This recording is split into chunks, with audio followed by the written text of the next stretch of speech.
located in a side valley of the Sacred Valley of Peru.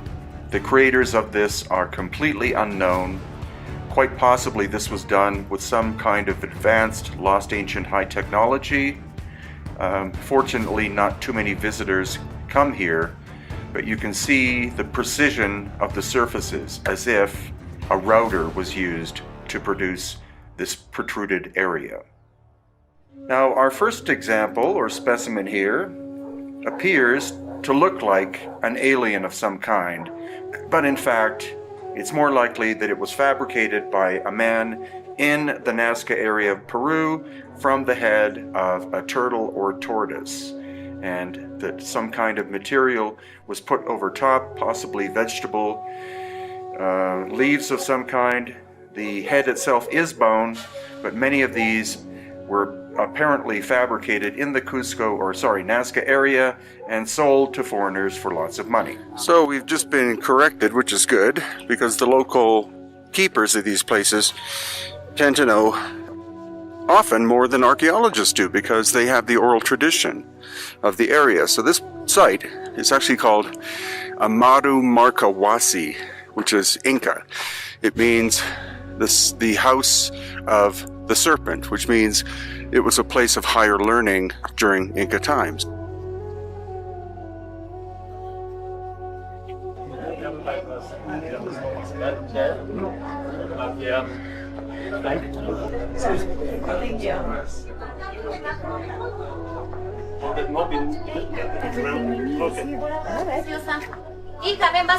Una pieza minúscula.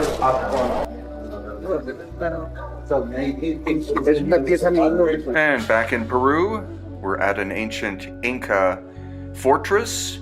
Notice where the quadcopter is going. Just to the left of center is the ancient, or much more ancient, megalithic aspect of this location, rebuilt on top of by the Inca. So this is a day in the life of Hidden Inca Tours. This is our first stop. This is the ancient Inca gate that protected Cusco from attack from the south. But what we'll see is there are megalithic elements as well as Inca elements. So rather than finding a virgin territory and then build a city, which they named Cusco, there, they found an abandoned megalithic site with many megalithic ruins like this along the way from Lake Titicaca to what became Cusco. But they found a lot of megalithic constructions, and that's why they decided to build their city of Cusco, the capital, in that location rather than the Sacred Valley, which would have been more logical because the Sacred Valley is where almost all of the food is grown.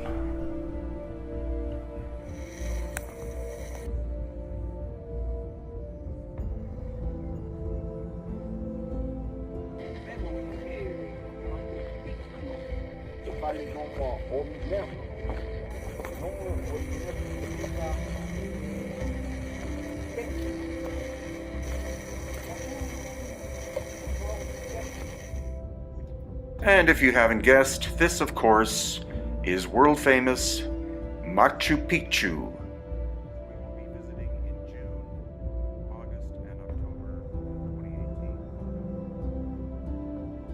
2018. And somewhat obscure, this is one of my very favorite places. It's called Ñaupahuaca, located in a side valley of the Sacred Valley of Peru. The creators of this are completely unknown. Quite possibly this was done with some kind of advanced lost ancient high technology.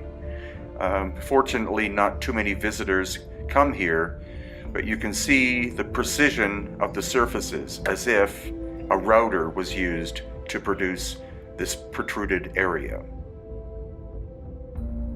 On winter solstice, midday, the sun shines down and casts a shadow on one of these knobs. And so what the Inca did is they created that little groove there, and that the next year they knew that was winter solstice. So they utilized the visual effect of what this thing was doing already and made it pragmatic for themselves. So here you have big megalithic blocks with little ones as filler. This would not be something that the megalithic builders would have done. This is clearly an Inca reconstruction.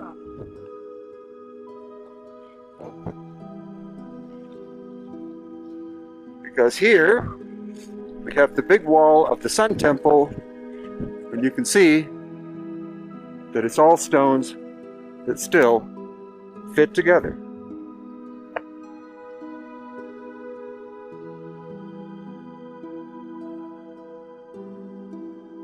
And here, above the Sacred Valley of Peru, is the fortress, administrative center, spiritual center of Pisac. It's quite famous and quite popular with tourists. Some of the most incredible aspects of this place are the huge curved terraces created by the magnificent Inca culture. But also there are megalithic aspects on the backside of this mountain. It takes hours to properly study Pisac. And the pièce de résistance, the largest megalithic wall in the world.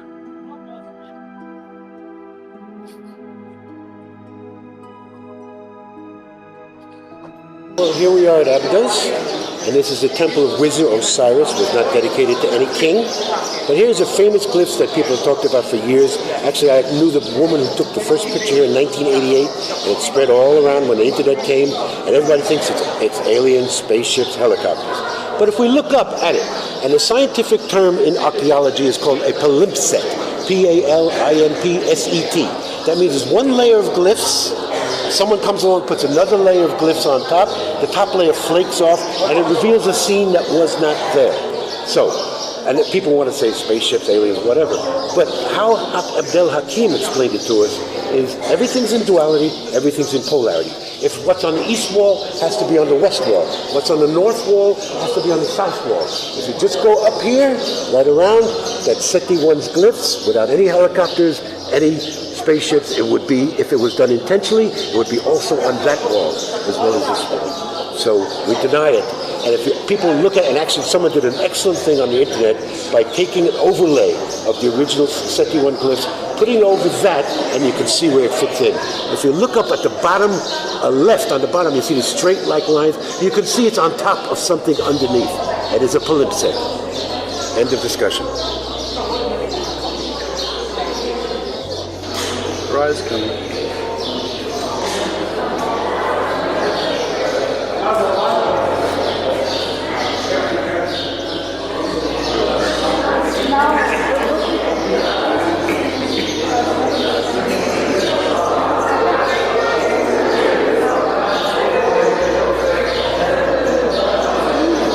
We are at Abydos in Egypt, where the Abydos temple is, built by the dynastic Egyptians. But what's actually more profound is what you're going to see next, and that is what is called the Osirion, which is a subterranean megalithic structure.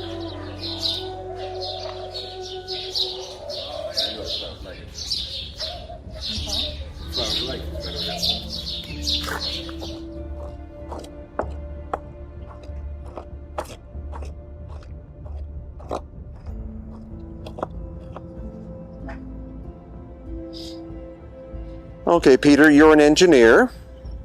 What can you comment about the plausibility that this work was done with stone hammers? And the main question I have is, how do you think they were going to attempt to get this out of the pit that it's in?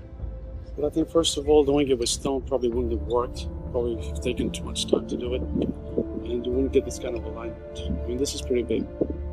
And then there's another question of the spacing just between the rock and the bedrock. How would you fit people in there? For how long? Whatever. And then to get it out, I mean, you need a structure on top of these rocks, which just, it's impossible to set up. even to set it up, and to probably move it at one point in time.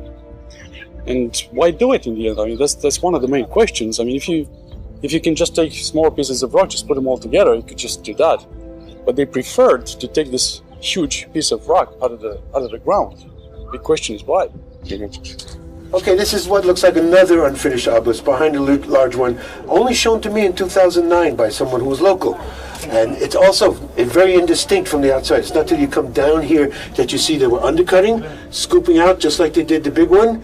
And to his credit, Brien Foerster in 2015 saw the crack there and said, Stephen, this is why they stopped this one. So we found the pre-dynastic center here. It was clearly devastated by some kind of ancient cataclysm. We have rich deposits of calcium carbonate that likely came from the ocean, from flooding in from the ocean. And so the city itself is built over that way because in order to build here, they would have had to, the dynastic people would have had to have cleared all the stone out of the area. So they found virgin territory over there and built their mud brick houses and limestone coffins and limestone edifices. But this is the megalithic core of this site. Okay,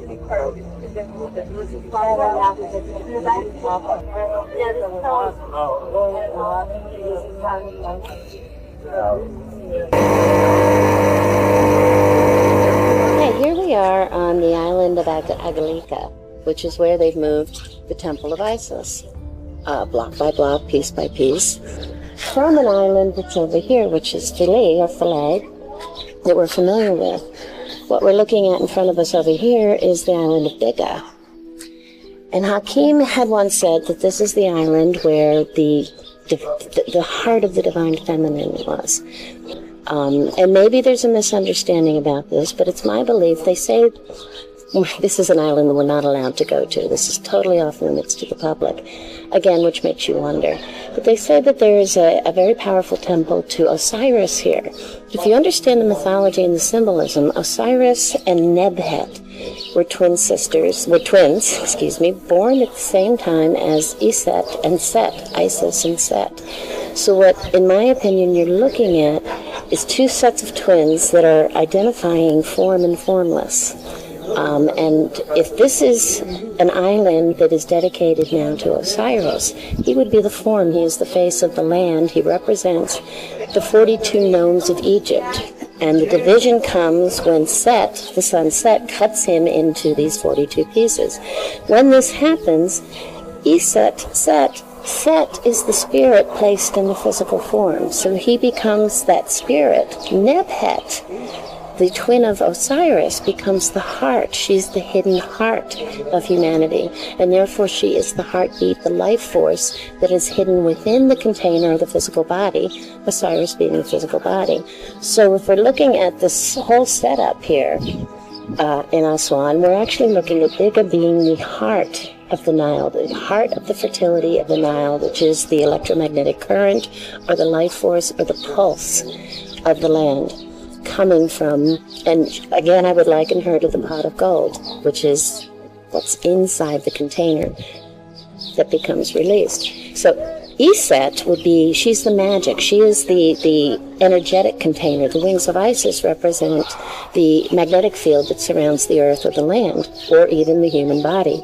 So you can liken it, it's fractal, it's an understanding of energy. And so this is what we're actually seeing expressed here within the temple, the energetic temple structures that are housed on this land. This is unfortunately the only one that we can see and experience, and it is an extremely powerful temple. Even though they have moved it, it's still a powerful temple as you walk through it. And each part of it is expressing a part of the human body, the part of the energetics of walking through the center, through the polarity of the two sides of this human body that we express in this form.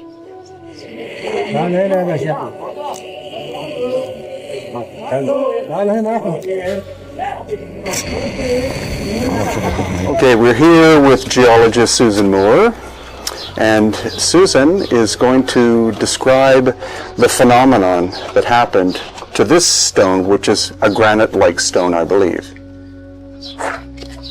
These stones in this little area, they've been puzzlement to us for numerous years. We keep trying to figure out what went wrong with these, why they're like it. And if you look at the rock here, you can see that the inner portion of the rock is a coarser crystalline size, and the outer side seems to have a finer crystalline crust. This is a fairly wide crust. This is a narrower crust. We just don't know why it's doing this. We actually see the same thing in a pillar, a door pillar over here. And, unless we could analyze these things, we're probably never going to know. But what it looks like to me, and this is just sheer speculation, is that the inner portion of this has recrystallized. And as it cooled, the outer portion of it cooled down quicker and made this finer grain crust. Okay, and that would likely be the result of intense heat. Intense heat. Alone, more or less, in the Valley Temple on the Giza Plateau. And clearly what you're looking at is an incredibly ancient structure. And as I've said many times, as have other authors such as Stephen Mailer, Graham Hancock, etc., this was constructed thousands of years before the dynastic Egyptians ever existed. It is truly megalithic. So with the amount of extreme erosion on the Sphinx, that's telling us that it, again, was carved more than 10,000 years ago, which, as I'm sure most of you know, is at least, or is about, twice as old as the time that the dynastic people have been in Egypt. The massive blocks of the Sphinx Temple and Valley Temple in front of me, which originally were one structure, they were hewn out of this area here. So the Sphinx was not made by being cut out or shaped. Megaton blocks, or megalithic blocks, were cut out and moved in front in order to create that shape. And again, you're not talking about something that was likely possible, or let's just admit it, not possible, during the time of the dynastic Egyptians. So when they arrived here 5,000 to 6,000 years ago, they found the Sphinx in place, and they found these three pyramids and some others in the area called the Land of Osiris, or Bu Wizard, already there. And that's why they're so heavily. These are some of the famous, H blocks. 4 located here, and 2 located there, and 2 more located here. And here we have the interesting left arrow sign. It is unique at this location. So there are 9 H blocks in total. It's quite possible that there may have been a few more, but unlikely many more, because the H block is a weird shape. And the construction of the little town of Tiwanaku over here, which is partially composed of stone from Pumapunku and Tiwanaku, we don't see any evidence of H blocks there.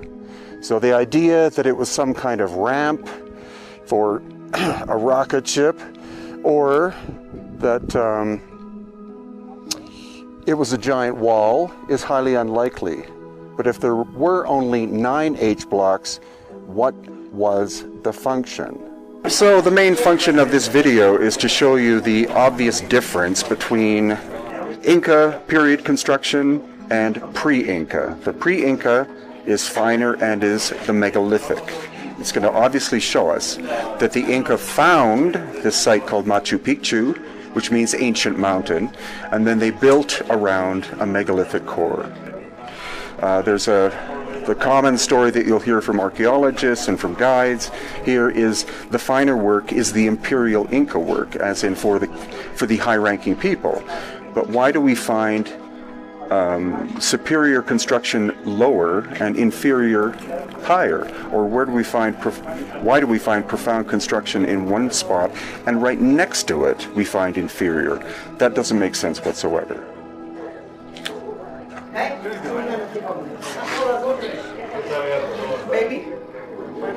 Okay, good.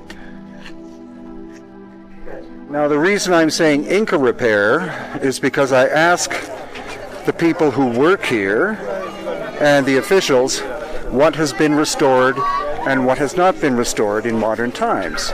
And it's only the ones that have not been restored in modern times and are from the Inca time period that I'm looking at in terms of saying upper part crude Inca, lower part more profound pre-Inca. Who were they? Maybe they were called the Peruvians. That's where Peru gets its name. We honestly don't know. But we do know that the Inca recognized that there were technologically more profound people than them who had been here in the very distant past.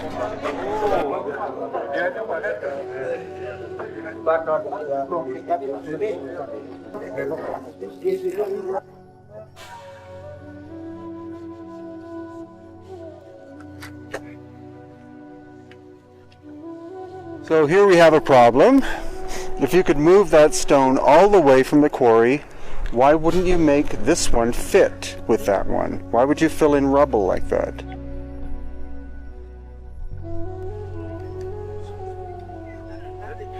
So here at Ollantaytambo, you saw two very obvious styles of construction. And for those who have seen my videos before, I don't even have to tell you. But the inferior work was done by the famous and brilliant Inca culture, but the megalithic work was something they found in place when they discovered this site approximately 1,000 years ago. So the history of Peru is far older, far more complex, and far more fascinating than most people realize. And the same is true, of course, of Egypt. Before the dynastic Egyptians, there were the great builders who created the Giza pyramids as well as other structures. And now it's time for us to just wake up to that fact that many academics have taught us history wrong, and that history has to be rewritten by those of us who are interested in the subject. Now, our first example or specimen here appears to look like an alien of some kind, but in fact, it's more likely that it was fabricated by a man in the Nazca area of Peru from the head of a turtle or tortoise, and that some kind of material was put over top, possibly vegetable leaves of some kind. The head itself is bone, but many of these were apparently fabricated in the Nazca area and sold to foreigners for lots of money. Now the first obvious thing you can see are the eyes, the nose, and the mouth area. The mouth is incredibly tiny, and the eyes appear to be quite large. The most astonishing aspect of it, of course, is that if it died at childbirth or 3 months old, that it is at least twice the size of a normal Homo sapiens sapiens. Its shape and size are not the result of water on the brain. What you can also make out is this is the neck. This is where the spinal cord and vertebrae enter the skull, and you can see that it's way in the back. In a normal human, it's in the center. So that's a very curious point. Again, the eye is here, nose is there, tiny mouth somewhere here, and look at the overall shape of it. It's absolutely massive for a newborn to 3-month-old. Of course, another obvious characteristic is you see the hair. The hair is not black like Native Americans. The hair is a dark red, which is typical of the ancient Paracas culture of 2,000 plus years ago. They were naturally red-headed, which also could have meant that they had very light skin, because light skin and red hair go hand in hand. And then on the other side of the skull, again, Here's the eye, the left eye, a very tiny nose, very small mouth. It would be an excellent candidate for DNA testing, if that is possible. Again, the owner is someone who does not want his name listed, and as strange as it sounds, pre-Columbian artifacts on the coast of Peru, in this area south of Lima, are very common. Many people have them in their houses, and in general, the government of Peru does not seem to mind that. What they do not accept is the exportation of ancient pre-Columbian artifacts.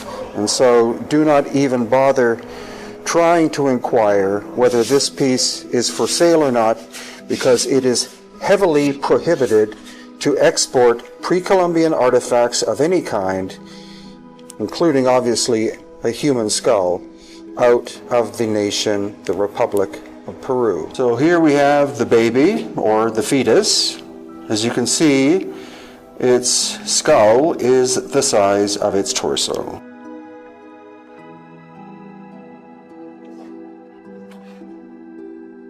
This is not hydrocephaly. This, and we'll discuss this with the doctor, seems to be some kind of genetic anomaly. And now here we have the Tani, so-called Tani skeleton. According to radiologist Ken, this was a young woman who died between 8 and 12 years old. But we do have Dr. Dave here. And doctor, can you give us some insights into what you're looking at? Well, it looks to me like he does have the coronal sutures on both sides. I think he does have a sagittal suture here has been pushed back, but he doesn't have a metopic suture. That's what he's missing in the frontal area. And is that an irregularity? It can be. We see it from time to time in regular humans.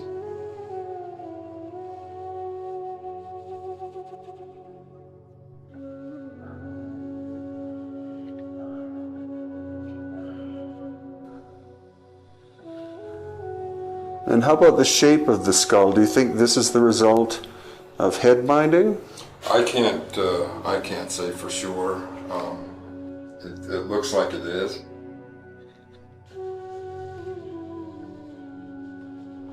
But I can see the sagittal suture up there. You've got your camera on it now. And behind that are the lambdoid sutures. So, Dr. Dave, you are a neurologist. Correct. And what observations have you made as regards the two specimens that you just saw? Well, the most one that's fascinating to me is the infant, the child. I mean, this baby was born with an elongated skull, obviously. It is obviously not the product of obstructive hydrocephalus. The morphology of the shape of the skull is not consistent with that diagnosis. So clearly this baby was born that way, which makes it very interesting indeed. So the Inca found this place about the year 1400. They did not carve the whole thing. They made constructions here, but what they discovered was that this entire mountaintop had been carved probably thousands of years prior to their existence. The Inca aspect is here. That wall you see is Inca construction. These walls here are Inca construction. But the carving itself, just based on the weathering alone, tells us that it's much, much older. So it was a very common thing or theme of the Inca to find an ancient site like this that predated them probably by thousands of years, and then adopt the site and build a ceremonial center around it or in the vicinity. This is what we see at such places as Machu Picchu, because the core of Machu Picchu is megalithic, and also Ollantaytambo, Sacsayhuaman, Kenko, etc. So the Inca clearly revered whoever these ancient megalithic builders or people were, and decided to build their own structures nearby, and often a wall would embrace an older structure. Again, very common. And here we are on a different continent. This is the famous site of Petra in Jordan. Okay, we're at the beginnings of what's called the Sikh, which is the entryway to the famous aspects of Petra in Jordan. And already we've been seeing tool marks similar to what we see at Baalbek in Lebanon and also on the Giza Plateau. Susan, our geologist, has stated that the stone in this area so far is likely about 7 on the Mohs scale out of 10. And in order to do that, to work this stone, you require very hard iron or steel tools. And they're talking conventionally that all this work was done 2,000 years ago, but where would they have gotten so many steel tools in order to do this work? Now, the Sikh itself is not a short little tunnel. It's 1.5 miles long. That's right, you have to walk 1.5 miles from the entrance to get to the famous structure called the Treasury, which was made famous in one of the Indiana Jones films. Most tourists simply will walk down the Sikh and visit the Treasury and then turn around and go back without understanding that Petra goes on for another 5.5 miles. It took us all day to walk from one end to the back end and then back to the entrance again. It's a phenomenal place to visit. Highly, highly recommend it if you're anywhere near Jordan. So here we are approaching the famous part of it called the Sikh, which is finally finished and has been reconstructed. But again, it's only 1% or less than 1% of the site called Petra. There's also another ancient site called Little Petra. It appears to me that the initial work is actually quite simple in terms of form, like that in behind, where you have flat surfaces, you have the caves or the chambers, you have this domed area, and sometimes this curve. And then after that came the Nabateans, who hired artisans to do the surface work, especially at the Treasury, because the Treasury is right at the opening of the Sikh, so that's why they wanted it to look spectacular. I guess they didn't have the finances to be able to get all of the rest of this done in detailed ornamentation, which you will see momentarily. Now, this structure is very similar in construction to the famous Treasury, though not as ornately carved. It is located 5.5 miles walk from the Treasury itself. So again, you see how huge Petra is.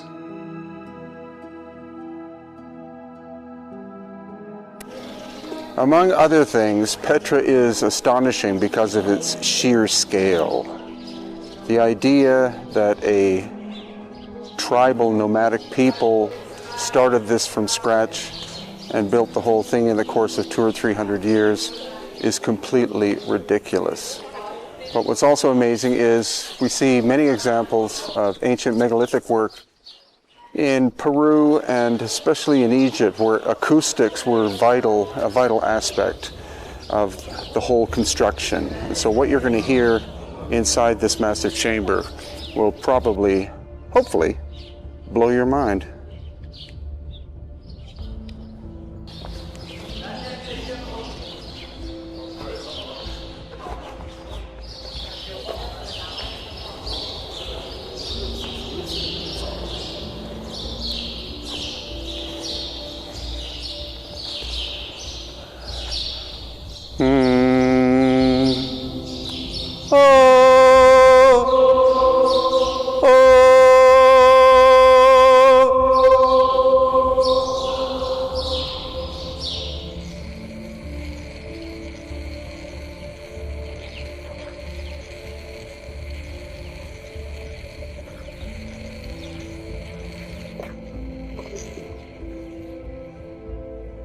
Holy sh...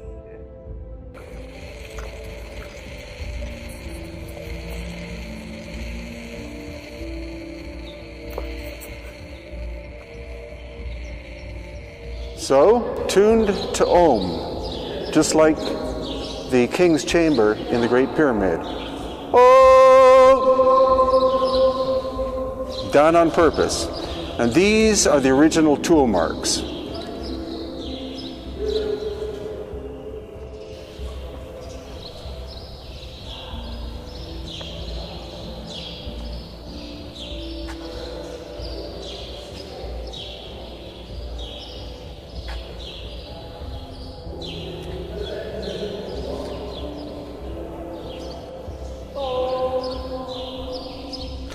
Well, I hope you've enjoyed our little tour here of Petra. We basically covered most of the site. There's still more seemingly up here. But if you'd like to join us, then please do. And you can follow me through my YouTube channel or also my mega website called hiddenincatours.com. Enjoy.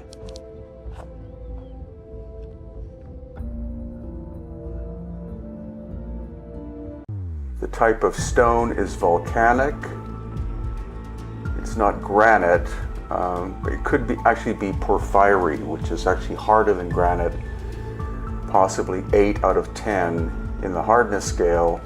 So this would not have been something that the Inca could have done. Quite finely finished and just very enigmatic. Some people think that this is an ancient energy portal. It's definitely a place where you can do meditation, as one of the film crew is doing here.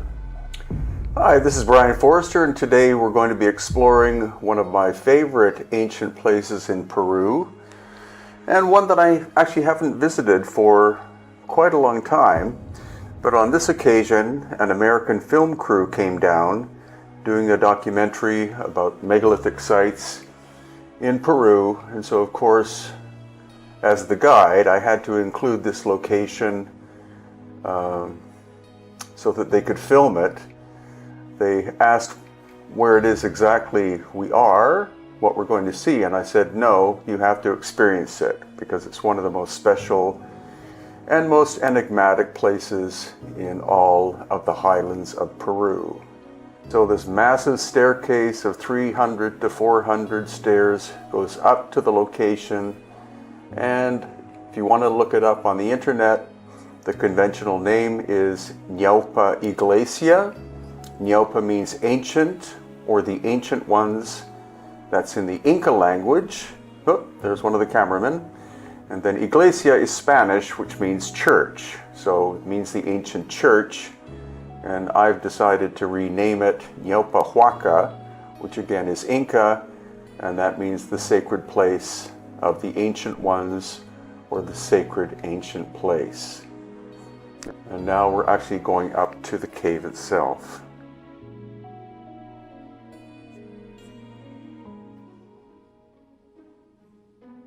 So already you can see an interesting ancient thing on the left-hand side. Sorry, the right-hand side. On the left-hand side, these are Inca constructions. And as you can also see, it's a natural cave.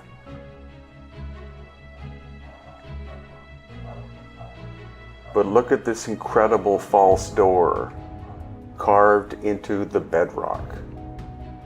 And this 3-level depression in a large piece of stone. And again, there is the Inca element.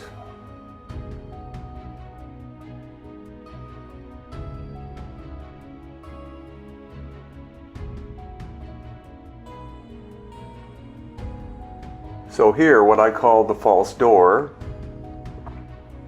as I said, was carved into the bedrock. The type of stone is volcanic.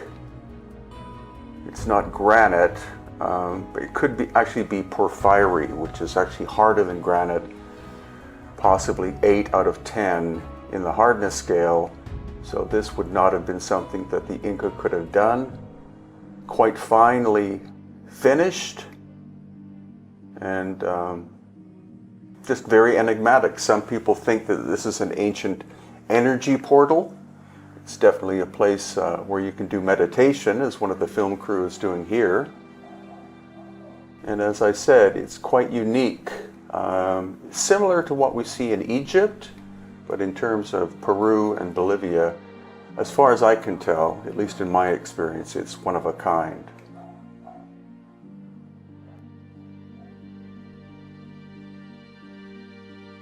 The acoustic properties of the false door are really quite interesting. And then this other component here was likely used by the High Inca for meditation and other purposes. But this is the actual Inca construction. And the only other place where we find these exact shapes of depressions or windows is at Tiwanaku in Bolivia and Pumapunku. So that was our short but interesting visit to this very special place. And now, to show you how treacherous it is to get there, there's the actually the supply train that is coming back from Machu Picchu going to Cusco.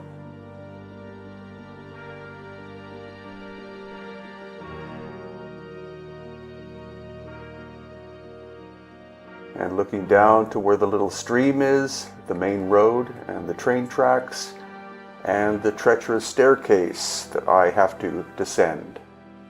This is actually the small section of stairs. It has recently been repaired by two foreign ladies who take care of this place, which is very nice. And then along this ledge, again, an Inca construction.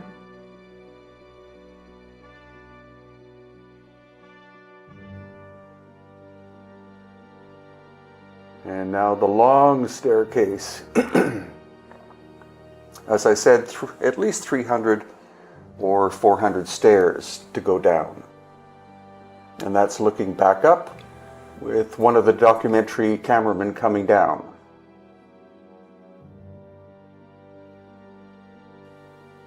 And then along the edge of one of the Andeni terraces. Now where we're at is Sacsayhuaman, which was a major and is a major Inca site. And it's a combination of megalithic and then later Inca. This is part of the megalithic aspect, several thousand years older than the Inca. And this is called a chincana, which is a tunnel. Now, the tunnel itself was originally natural, made out of metamorphosed limestone, and then was altered and enhanced by the Inca in order to be used during celebrations. And also it was a way of moving water from higher up into the city of Cusco. A major point is that a lot of the Inca sites were not used for one single purpose, but different purposes depending upon the time of the year.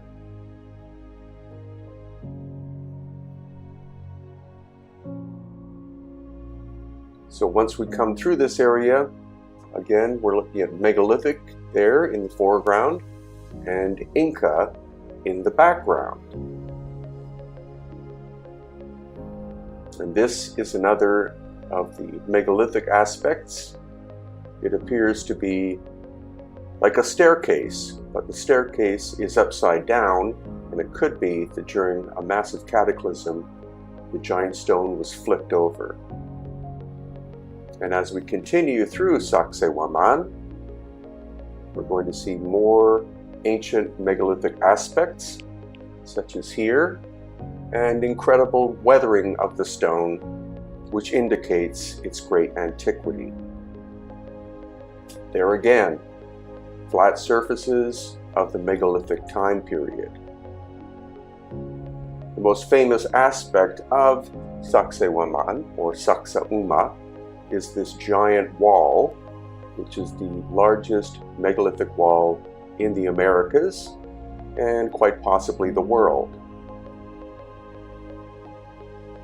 Some of the stones here weigh 125 tons and were moved from a quarry at least 3 miles away. Again, the extreme weathering and lack of tool marks indicates that this is from the megalithic time period. The Inca did not build it, the Inca found it, and that's what they explained to the Spanish when they first arrived in Cusco, that this was here, and then they conducted repair work, as you can see.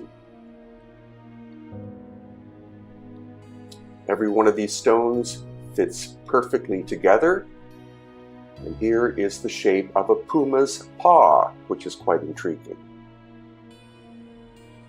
We're now walking through 2 megalithic stones, and here we have a staircase created during the Inca time period. And as we go up, once again, you see the second level, which is megalithic. There is the shape of a snake, massive doorway, 2 Inca stairs added in, and then here we have the shape of a snake created during the megalithic time period. There are also the shapes of llama and fish and other animals.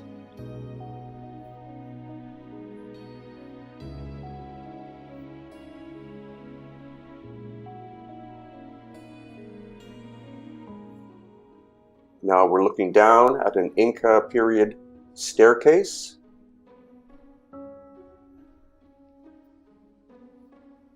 And there, the megalithic aspect. And here, a giant megalithic doorway with no staircase.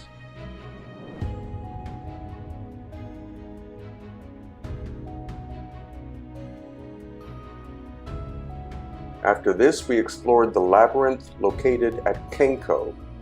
And what Kenko means is zigzag. So again, it's a natural limestone formation, metamorphosed and then enhanced during the Inca time period and possibly even the earlier megalithic time period. So the final aspect of Kenko is going into this small cavern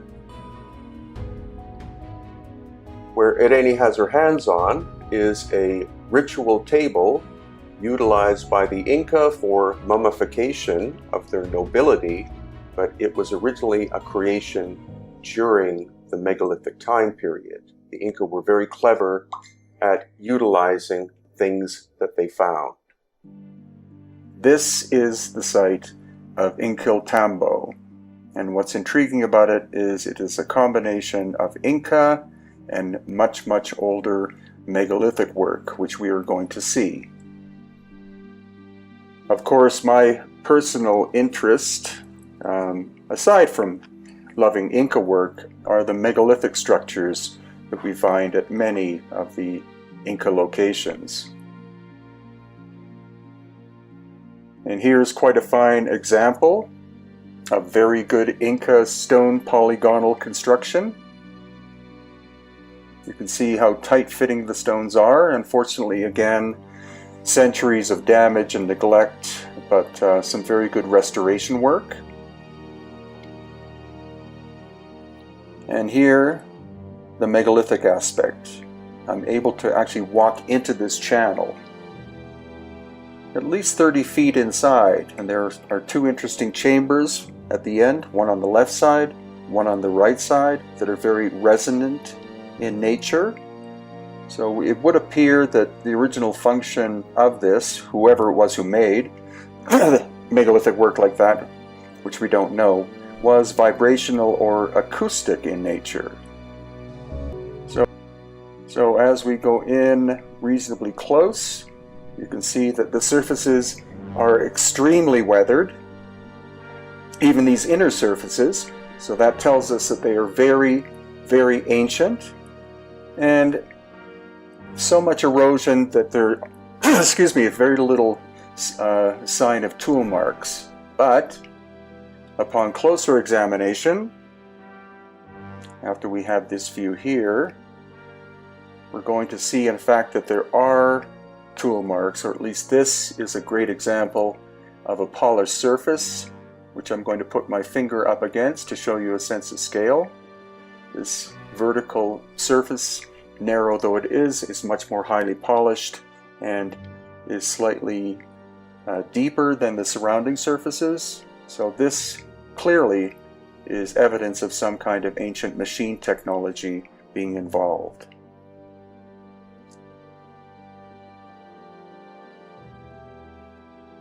And there we have a view of the major megalithic aspect and Inca retaining walls. And at one time, this entire valley, stretching for miles, was terraced by the Inca. Unfortunately, once again, due to time and neglect, many of the andenes, which are the name of the terraces, have collapsed. But here is another very fine example of Inca craftsmanship. And in the background, we have the side area of the main megalithic structure.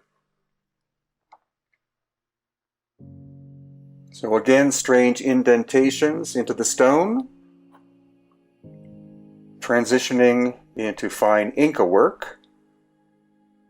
And here again, another great example of Inca craftsmanship, transitioning into the megalithic. And here Dr. Teo Paredes is showing us the sense of scale and the accuracy of the Inca stonework.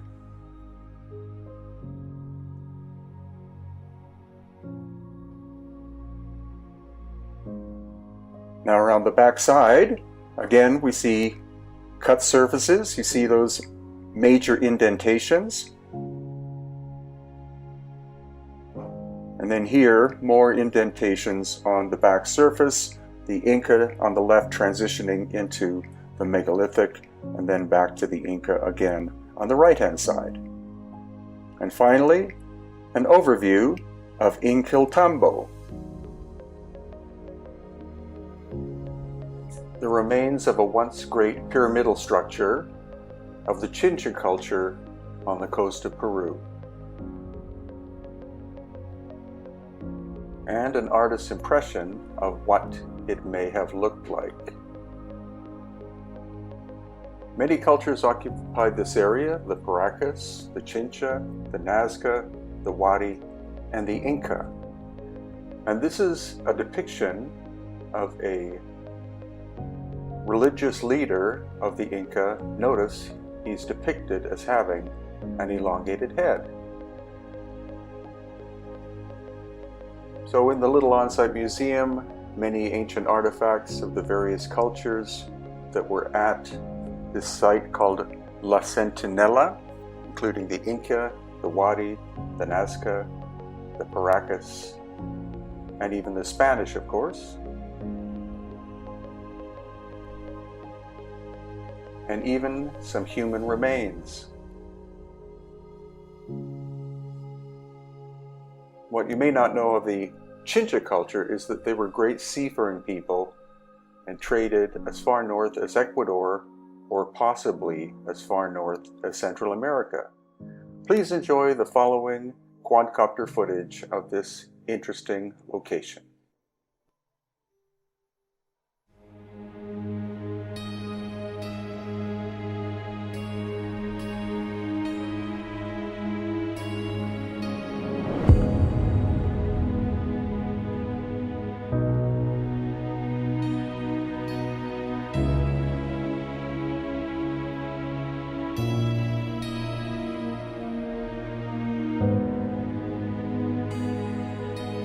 Thank you.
Could be the result of genetic inbreeding, or it could be, like I said, breeding with something that's not compatible with human.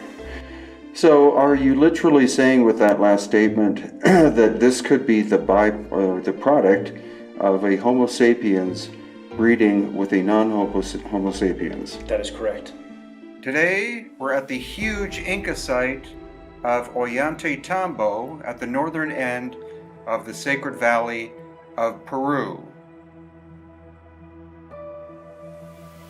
Ollantaytambo was largely created by the Inca, but it'll be clear in this video that the Inca discovered a much more ancient megalithic site and that they built around the megalithic structures. We'll also see evidence of catastrophic damage that happened here far before the time of the Inca. Now this is a purely Inca construction. It was made for the Virgins of the Sun, who were the highest level of the feminine aspect in Inca society. And this is an Inca building. However, this lintel was recycled from the older megalithic structures, and that lintel and that lintel. You see, the rest of the construction is quite crude.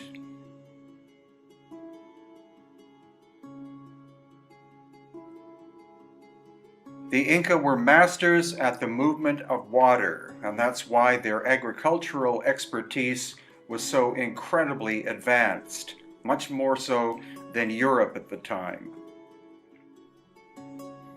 And as we see this other water feature that runs 365 days a year, it's actually a stream created by the Inca, and its origin is one of the Andes snow-capped mountains. So the water is freezing cold even after all of this distance from that mountain.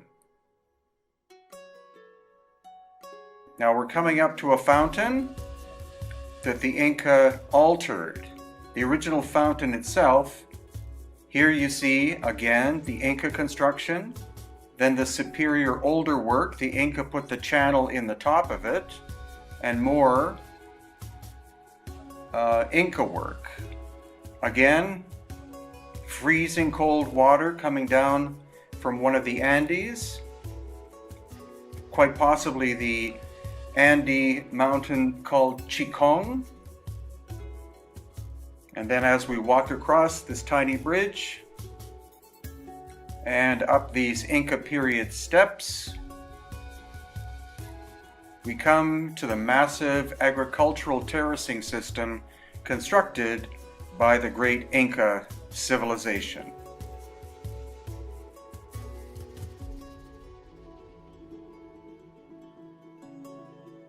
And here we see one of the massive staircases constructed by the Inca. Contrary to popular belief, there was no Inca empire it was a confederation of states. And this is an intriguing feature that I believe the Inca found, and they altered it for a different function. The original function is unknown. But what they did do is they cut this little channel there so that during winter solstice, a shadow is cast into that. And so here we see an Inca wall and a much older megalithic work. Some say this is a quarry of some kind, but the stone taken from there has not been found. And then we see megalithic elements that have been arranged in recent times, original location likely from this area.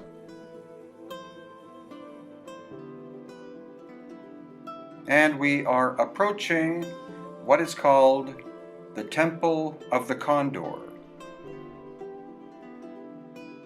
Now again, Inca wall on the left, but then these finely hewn blocks are from a much older construction. Again, it appears that there was catastrophic damage here of some kind. It's not that the Spanish came and took it apart, but it looks like it literally was hit by a cataclysmic event. Some aspects of the wall or walls are still intact, but then other parts are here in no particular order. And this staircase, constructed out of older blocks from the megalithic period, and the Inca construction with a lintel, again, from a megalithic structure. And now walking away from the Temple of the Condor, we see another aspect of Ollantaytambo in the background, and that is where the Temple of the Sun is located. So we're now climbing up a staircase. Again, you see a water channel, very intelligent design by the Inca in order to keep people's feet dry and also to channel water towards agriculture. And these are the massive terraces built by the Inca. Each one is at least 12 feet tall, and here one is being used in an experiment to see how efficient the Inca agricultural system worked. So now the camera is scanning up towards the megalithic Temple of the Sun and more massive Inca constructions. The path up here gets even narrower, as you can see, barely clinging to the rock face. And now you can see some of the huge megalithic blocks we'll be studying. Along the way, we see these beautifully shaped stones almost completely submerged in the soil. Strange that they haven't been properly excavated. And here are some of the large granite blocks that once made up the Temple of the Sun. You can see here that the Inca reconstructed this wall using some of the megalithic blocks and then filling in with smaller stones. And there you can see one of the megalithic blocks partially submerged in the ground, as if it was thrown a distance and basically buried itself. This event would have happened thousands upon thousands of years ago. And now we're getting into even larger stones. Again, remember, it's granite, it's a pinkish granite, and it's not local. This massive wall of 6 stones, and these shims, which likely were used for earthquake proofing, because if you have huge blocks right next to each other, they can crack. But these shims were actually able to move to some degree, reducing the power of any earthquake, and earthquakes are very common in the Cusco Sacred Valley area. Also note the surface, almost as if it's been troweled like a slab of butter. lost ancient high technology most likely. And curiously, we see what is called a keystone cut, supposedly made to hold the stones together with bronze clasps. And again, the sheer scale of these huge granite blocks that come from the mountain in the middle of the frame in the background. That is the quarry across the valley. So the question, of course, is how could huge blocks like this be moved, and how could they be so precisely put together like this by a Bronze Age culture? Clearly, the work is older by a sophisticated culture, and here we can actually see one of the possible cuts. The technology used was not a simple saw, but it was a very even tool that was able to cut through the stone. Some would say laser, but that's unlikely as lasers tend to melt stone. It could have been a sound tool or vibrational tool of some kind that was able to create this very nice flat surface and quite even cut, about the thickness of a credit card. So now we approach the Great Wall. You can see the preciseness of the work. But then, when we go to the side,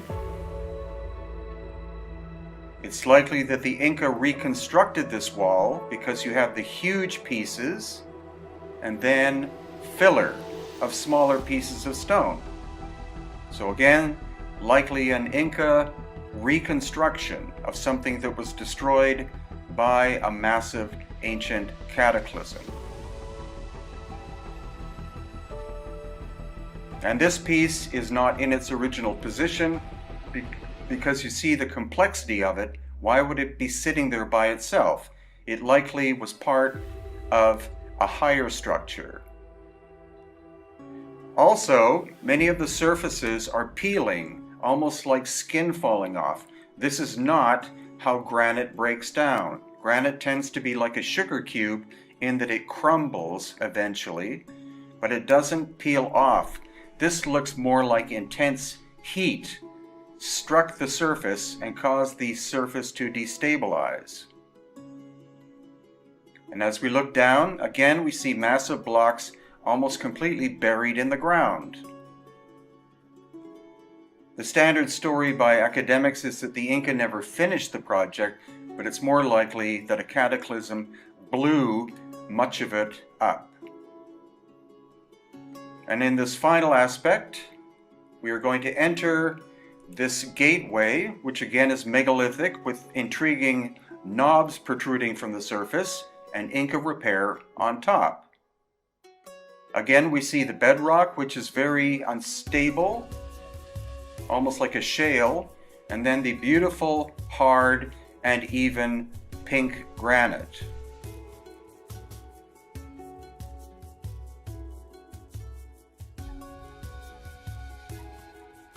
Now at one time, this side was also a wall, as you can see by the foundation pieces and three-dimensional locking in of the stone.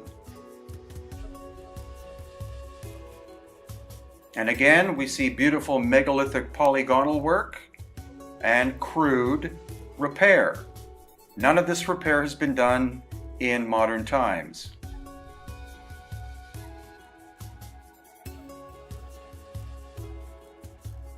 And finally, we see that these joints are almost perfect. In some places, you can't fit a human hair in the complex joinery.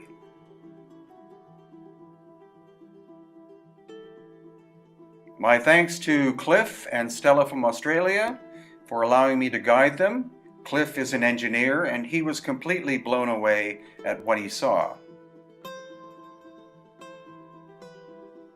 And so now, with my wife Irene there, it's time to leave Ollantaytambo.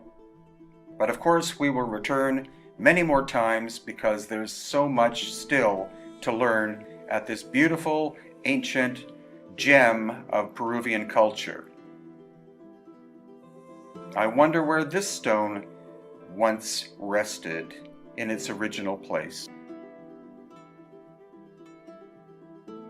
We're at a small village called Patapatani on the shore of Lake Titicaca, the southern shore in Bolivia, and my mind is blown because inside this little museum is a 7 to 9 month old fetus of a baby with an elongated head. So this proves that there were people in the past who genetically had elongated heads, and we're fortunate that we have Ken with us, and Ken is a radiologist, which means he's an expert on human anatomy and disease. So we're going to interview him after you see the baby. So here we have Ken, and here we have the fetus baby. Ken, as a medical practitioner, can you tell us what we're looking at? So we're looking at the fetus here. The ribs are not expanded, so this fetus likely died between 7 and 9 months, or was a stillbirth. We're looking at a somewhat elongated head. The anterior fontanelle is more posterior than normal. Trying to think of a reason why you would have a stillbirth between 7 and 9 months usually is the result of a genetic anomaly. So this is either the result of inbreeding or the breeding of something with human is not compatible. But in any event, the fetus is got human-like characteristics, but it also has non-human-like characteristics in the sense of the elongated skull. Uh-huh.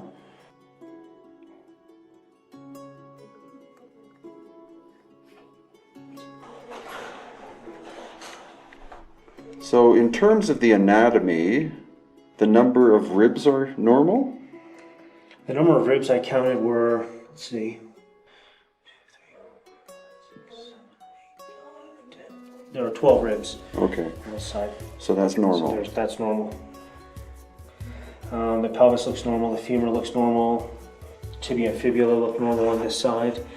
The jaw is displaced, but looks normal, no teeth. The orbits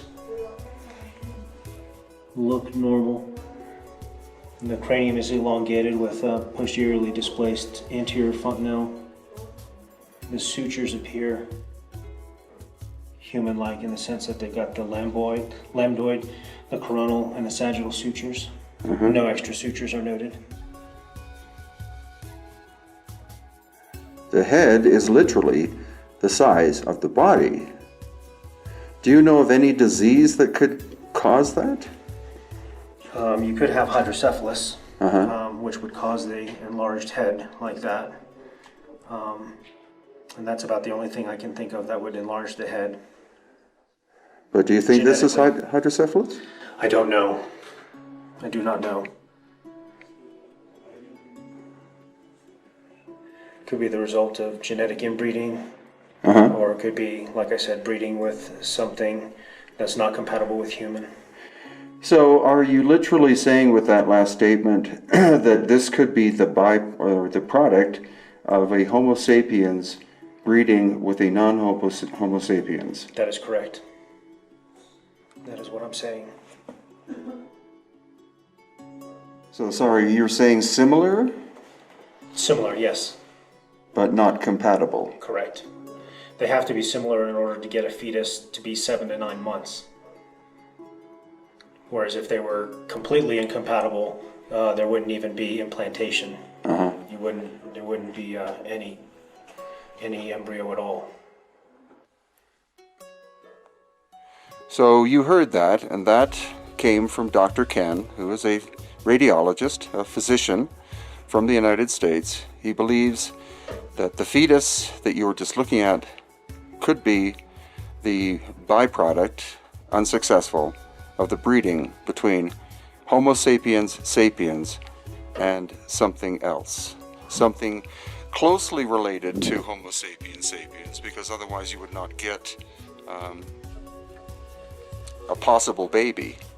But he has stated quite convincingly and straight that he believes that that is not Homo sapiens sapiens.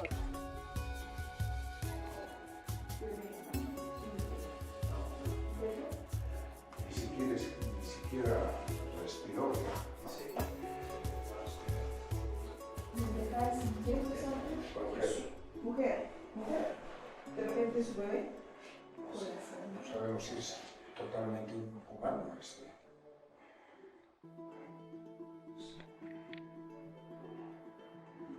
Pero el cráneo no es tan inusual y el tamaño de la cara que es tan pequeñita y el cráneo gigante. Varoncito, mujercita. No se puede ver. Varoncito. Esa ventanita que tiene discapacidad, por ahí va a tener un encaje.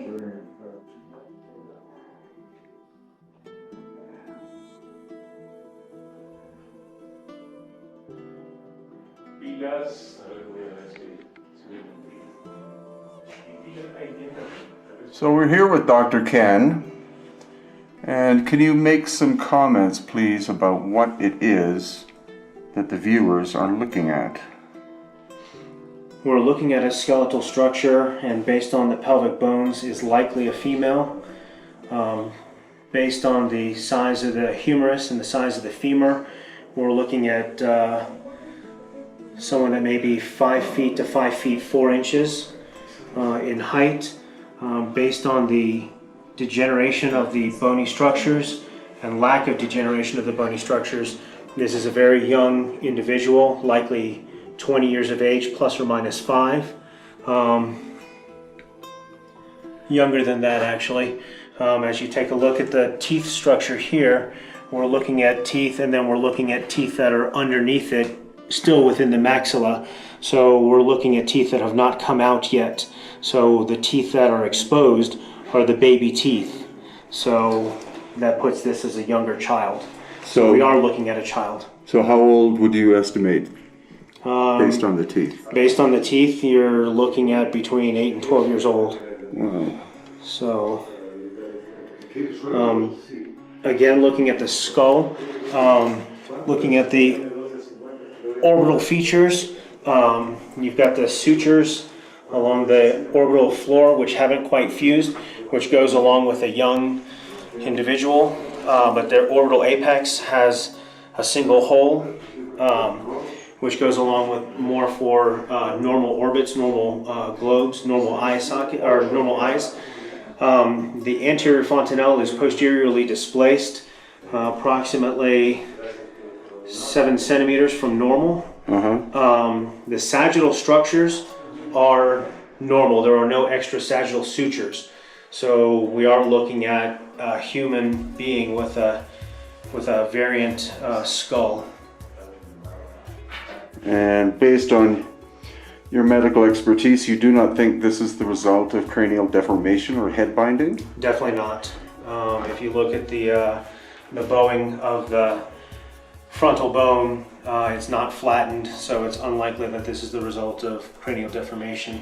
So it is quite possible that this individual was born with this elongated Yes, head. this individual was born with a skull structure exactly like this.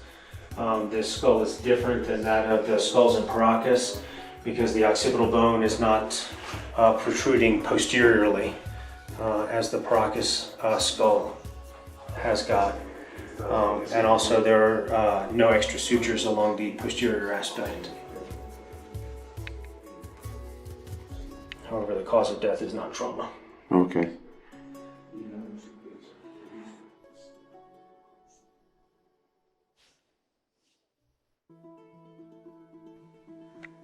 So Ken, based on what you've seen of the larger skeleton that is in the glass case, what can you tell us about it? I believe it's a young female who didn't die from trauma, and based on the skull, there certainly are a lot of human features, but it has an elongated skull, and so the question is that a genetic variant, or is that something that is non-human? And the answer is I don't know. but it certainly is a young female. And what age would you estimate? I would estimate between 8 and 12 years of age. Most of the teeth have erupted, and those are permanent teeth that you're looking at, but there is one tooth on the right that still has a unerupted tooth yet. So you're looking at an older child. I first saw photographs of it on the internet about 5 to 6 years ago, and it was only last year that I first visited, so this is actually our second exploration of this clearly megalithic site. What culture created it is unknown. Most people would say it's an Inca construction, but we don't find anything like it anywhere else, as far as I can tell, in the Inca world. And the general concept is that this is, or was, some kind of stadium, and you have this very curious semicircle here, which some believe would be the actual podium of the stadium. But the question is, a stadium made by who? And why is there this interesting cut channel that is right in front of the semicircle? So this is a quadcopter video. We're located above the city of Cusco, and if you look up and to the left, you'll see a site called Kenko, and where the quadcopter is another ancient site called Little Kenko. You can see all of these interesting cutout shapes in the bedrock. So this is the top surface area of Little Kenko, and again you're going to be seeing all sorts of cutout shapes, heavily weathered, in this metamorphosed limestone bedrock. There's a cutout shape coming up right now, and some in behind, and then if you look to the right hand side, you'll see almost like a little throne or something, but whether it was a throne, we don't really know. There it is on the right side now. And then now the quadcopter is slowly pulling back, so you can get more of a detailed view of stairs carved into the bedrock and these what seem like random cutout shapes. Kenko itself, which is the more major site, is much more extensive, especially on the top, in terms of all these cutout shapes. Now the quadcopter is pulling back. That, of course, is me. There's Cusco in the background. So we're going farther and farther and farther, and then you're going to see a megalithic wall. Right now.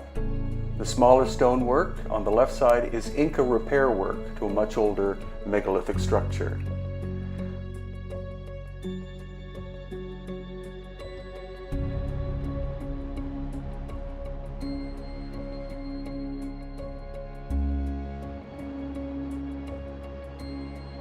And now the quadcopter is moving forwards, obviously, and on the right-hand side you see the megalithic wall, and then on the left upper area, that is the main site called Kenko.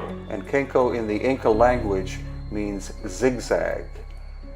And unfortunately, you're not allowed to film up on top of it, so I did get as close as I could without attracting the attention of the guards. But if you have a big screen TV, you'll see all of the cutout shapes. And there is Little Kenko. And so this is the final view of Kenko. Once again, trying to get as close as I can without attracting attention. But you can see the size of it, massive outcrop in comparison to the size of people.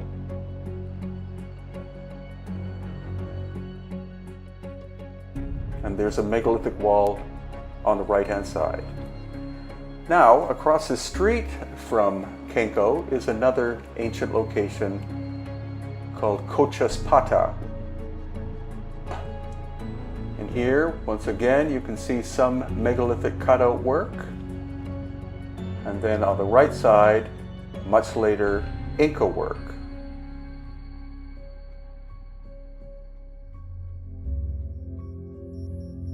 The site was recently restored by archaeologists and has only been open to the public, I think, for about a year. In the foreground, you can see the obvious Inca stonework, partially repaired, the roofing being put over top to protect the rebuilt structure. But there is also megalithic cutting here as well. We'll be seeing more of the bottom right-hand side of the screen to show you that. So here you can see some cutout shapes on the right-hand side. And what we know is that at all major Inca locations, and some minor ones, there's always older megalithic work, and that's the probable reason why the Inca decided to do their construction there as well, because they likely thought of the ancient work as being sacred, made by the quote-unquote gods. And it's my estimate that the ancient megalithic work is 12,000 plus years old, whereas the Inca work is 500 to 1,000 years. So now we're inside the structure at Cochaspata. Mainly Inca work, as you can see, with the little wall constructions, but there is also some megalithic work inside too. You have to look very carefully.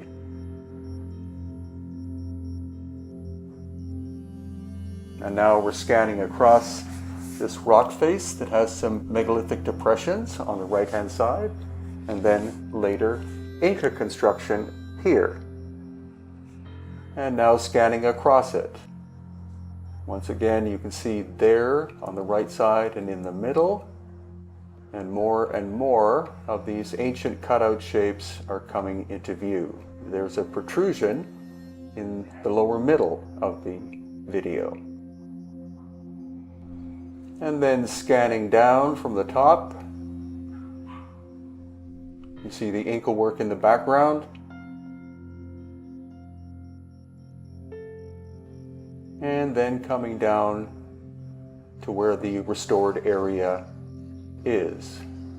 Again, the repair work was done within the last 5 years, I believe. And finally, another side scan of the Inca construction. There are some hints of possible older work here, but almost all of it seems to be Inca. Now this is the place that we'll be looking at today. It's located about 5 kilometers inside Peru at Lake Titicaca, just over the border with Bolivia, and the name of it is Kenawani. And actually, in fact, the name of the village where it's located is Kenawani. The name of this place specifically, I couldn't find out.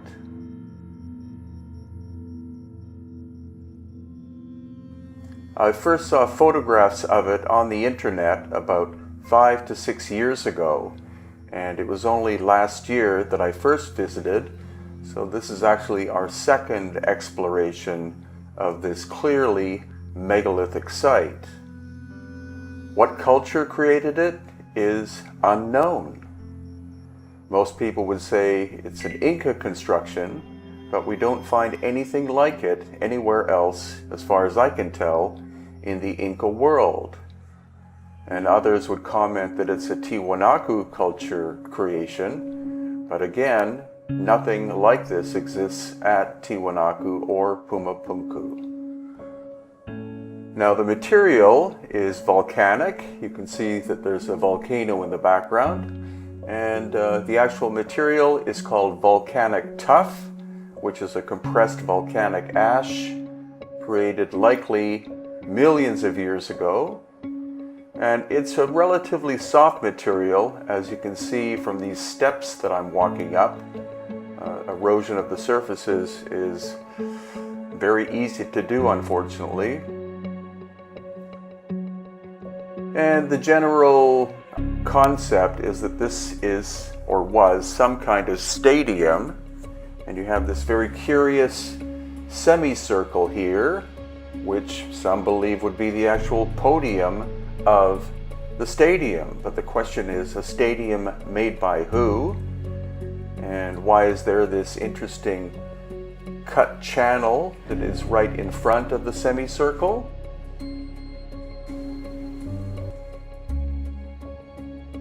So a stadium for who? When was it made? Unknown. Who made it? Unknown. Obviously a huge accomplishment by someone. Where the vertical and horizontal surfaces meet, there is an actual curve. So the groove, or the where the vertical and horizontal meet, is not a sharp right angle, but actually a slight curve.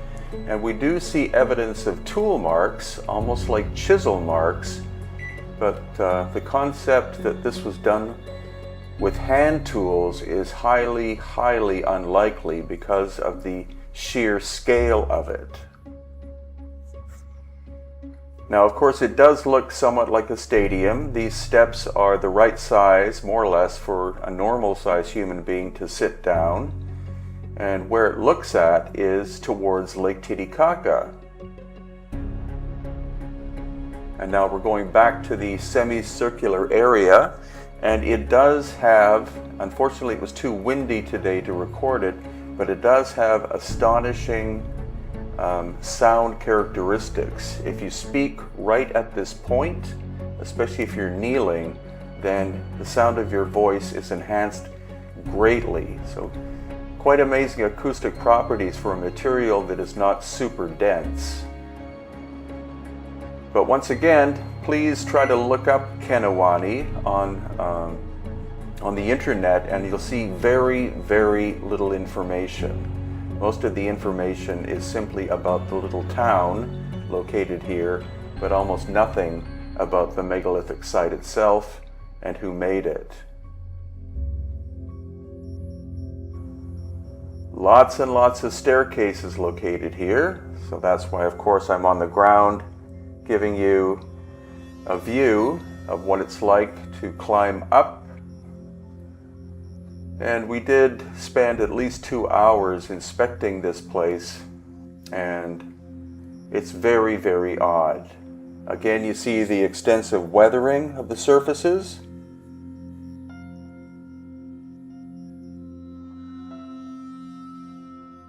And so climbing all the way to the top, again with the ancient volcano in the background.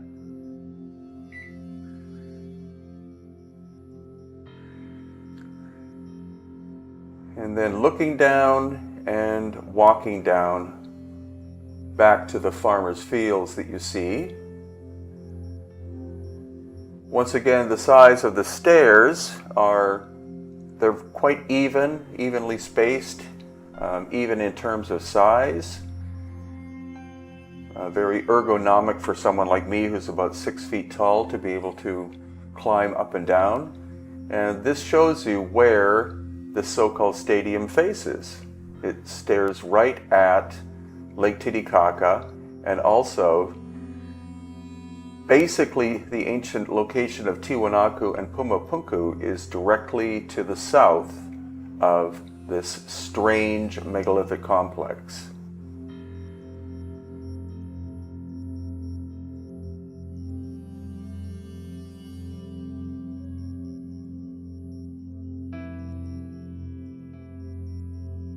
And we did find this cave entrance. Not sure how far in it goes because the smell of the garbage that you can see was overwhelming, and people were also, of course, using it as a bathroom.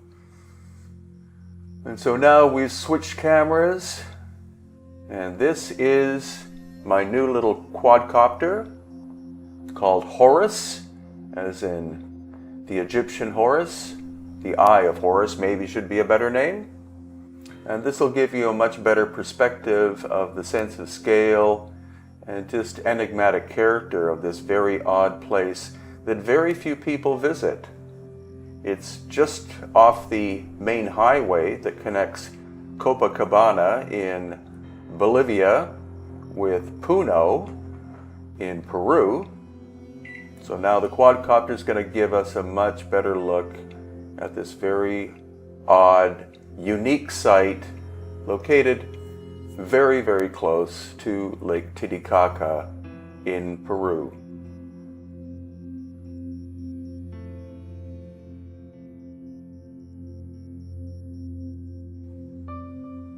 So it seems that there's nothing actually above it. I use the quadcopter, of course, to go up in the air to inspect the top, and there don't seem to be any more of these strange steps or seats or whatever it is you want to call them. And again, there's almost no information on the internet whatsoever about this very odd place. So there again is the semicircular area that has acoustic properties. And then this very complex series of curved stairs. And once again, the quadcopter goes up to see if there's anything above these stairs.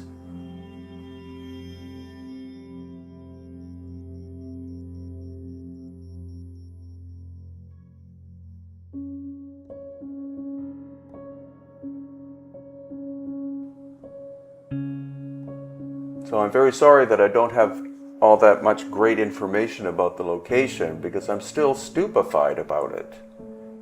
As I said earlier, I first saw photographs about 5 or 6 years ago and was only able to actually physically go there a little over a year ago. So once again, up above, there doesn't seem to be any more of it in terms of cut surfaces. There's Lake Titicaca in the background. And if you're ever near Lake Titicaca, you should visit this location if you can. From Pisco on the coast of Peru to Abancay in the highlands. And there, in a very small village called Saiwite, we find this incredible sculpted boulder. The stone it's made of is called andesite, which is very hard. It's 7 out of 10 on the Mohs scale of hardness, and there are more than 200 animals carved into the surface, as well as what appear to be terraces, waterways, and other features. Now, since it is 7 out of 10 in hardness, it could not have been sculpted, most likely by the Inca, because the Inca were a Bronze Age culture. So that means it could very well be megalithic and pre-Inca. And so in the description below, I put a video by Matt of Ancient Architects, who recently did another video on this subject. But it's not only this stone that we find at Saiwite, but much, much more. And that's why, for me, it's important to visit the site, because there are other andesite boulders there with sculpted surfaces as well. And not simply in one location, but strewn across several acres. And there, in behind, a very curious stone, which looks like it has been snapped in half. And this would not be something that happened while it was being made. It looks like it suffered a very cataclysmic event. And this is the cataclysms we discuss that happened somewhere around 12,000 years ago. You see that the carving is relatively simple. Then there's also this stone with a hole in it. And so it's called an intihuatana, which means a hitching post of the sun. And so we happen to be at this location, very close to winter solstice, and we're going to see that in fact it is a solar calendar. Again, this stone is the very hard andesite material. And there's the hole that on the winter solstice in the late afternoon, the sun goes down and shines through the hole just prior to disappearing below the horizon. And here we have the actual evidence that this was the case during Inca times. It's possible that the Inca did produce the hole, but the sculpted surfaces themselves are most likely pre-Inca. Here we have an Inca structure. You can see the difference in construction style as compared to the giant boulders. So it's stacked stone with some type of mortar utilized, relatively rough fitting. And now we're back at the giant boulder once again.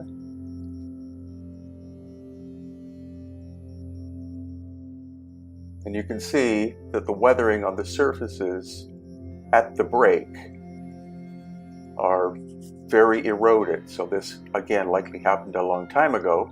And there are these circles sculpted into the stone, probably by the Inca. They could also be, quite possibly, for astronomical purposes.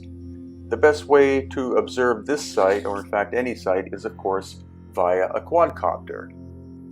That way you can see all of the surfaces, especially the top view, which is not possible to do on the ground because this boulder is somewhere in the region of 5.5 feet tall. And there in the background we have another Inca structure. So as we look down on the big boulder, we can see in some ways the detail of all the sculpted surfaces. Now, there are different theories as to what the function of this was. Some think that it represents an ancient, abandoned, lost city, but I was there with engineer Arlen Andrews, and he believes that it's a scale model of the terracing and water movement system. You can see that there is some water in some of the pockets, so we did an experiment with giant ladders, poured water on the surfaces, and the water did channel very well down through the system.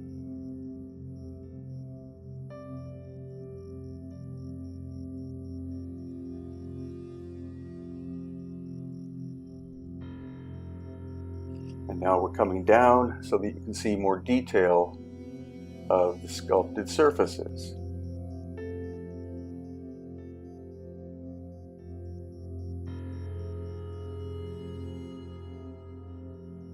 And this again is one of the Inca structures, labor intensive but not complex in terms of shaping of stone.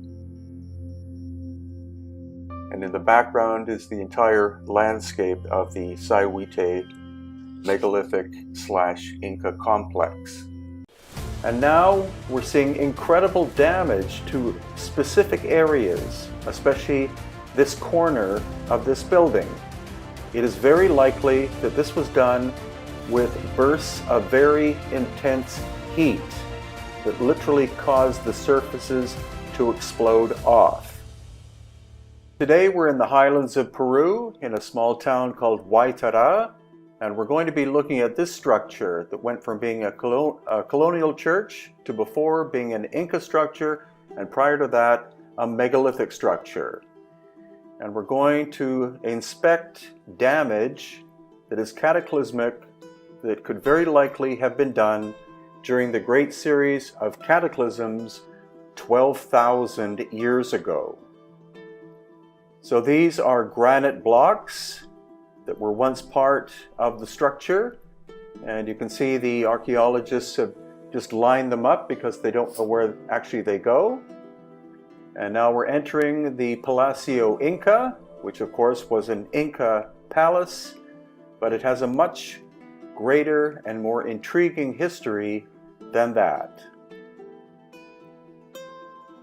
This stone, again, these are stones that were from the original structure, and this, I believe, is called pink porphyry, while the lower stone is granite. The quarry, we were told by local people, is at least 50 kilometers away, and that's typical of the megalithic sites. Usually the stone is not from the immediate area, but was brought in from a more distant location because the quality of the stone was vital to the original function. So here we're looking at the church, adobe structure, built in the 16th century. And then below, we're going to approach the oldest part, which is not Inca, but in fact megalithic, inherited by the Inca themselves. You see the trapezoidal shapes, which are typical of Inca constructions, but the Inca did not invent the concept, they inherited it from older structures. Thanks to quadcopter technology, with quadcopter Viracocha, we're able to see all levels of the structure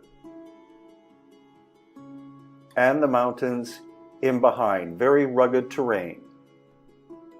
Now these walls are between 1 meter and 2 meters thick, very tight-fitting stone, no mortar whatsoever, very precise. And again, you see the difference between the megalithic work below and the much simpler adobe style above. Whether the adobe is from the Inca period or the colonial period is unknown, but we're zooming into the detail of the fineness of the craftsmanship of the megalithic work. The stones are not as massive as one finds perhaps in Cusco or other sites like Sacsayhuaman or Machu Picchu, but it's the quality of the workmanship and the hardness of the stone that tells us that the Inca inherited this structure. Now the church has had internal fires, but how the heat effects on the outside could be explained by internal fires is simply not the case. And as we move farther along the building, you can see that the damage gets reduced and reduced. So it's mainly one corner, which is the eastern corner, which seems to have been greatly affected. Here, this is probably Inca foundation work. Rough stone with clay mortar from the area. And then on top of it, we see the adobe work, which could be Inca, but is more likely later colonial. And then the incredibly fine workmanship here.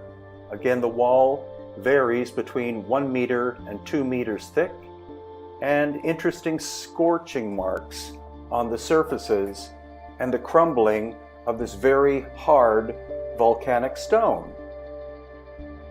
Again, likely the result of very intense bursts of heat, and also likely at least 2,000 degrees Celsius, which is much greater than a typical external open fire would create. In my book, I document the concept that this is actually bursts of solar plasma that struck this building and others 12,000 years ago. And again, you see the fineness of the construction, perfectly fitting together, no mortar, no mistakes, and then that doorway, which was clearly filled in much later. And now a closer look at it. You notice the interesting pillowed effect, which is typical of the megalithic work that we see in the city of Cusco, that again was done far longer back in time than the Inca time period. This stone, I would guess, is 7 out of 10 on the Mohs scale, with 10 being diamond. So the Inca's bronze tools could not have shaped these surfaces whatsoever. And at some point in time, likely during the colonial period, this trapezoidal door, which would have gone into the building, was filled in just with rough rocks, adobe bricks, and other forms of clay mortar. So inspecting again the surfaces of the building where it's most damaged, again, this is likely not vandalism, but intense bursts of very high heat. It is quite possible that at sunrise on one day, the plasma flares erupted and hit this part of the building, as well as structures in Cusco and other parts of the highland in Peru, because all of the megalithic structures show signs of catastrophic damage, not that by vandals of the colonial Spanish times, but a natural force. And again, the incredible tightness of the construction, which would be very, very difficult to accomplish today. Probably could be done with diamond tool technology, but we see zero in the way of tool marks here, which is very curious. A lot of the surfaces are in very good shape, but that's because there has probably been roofing over top of it, at least during Inca times.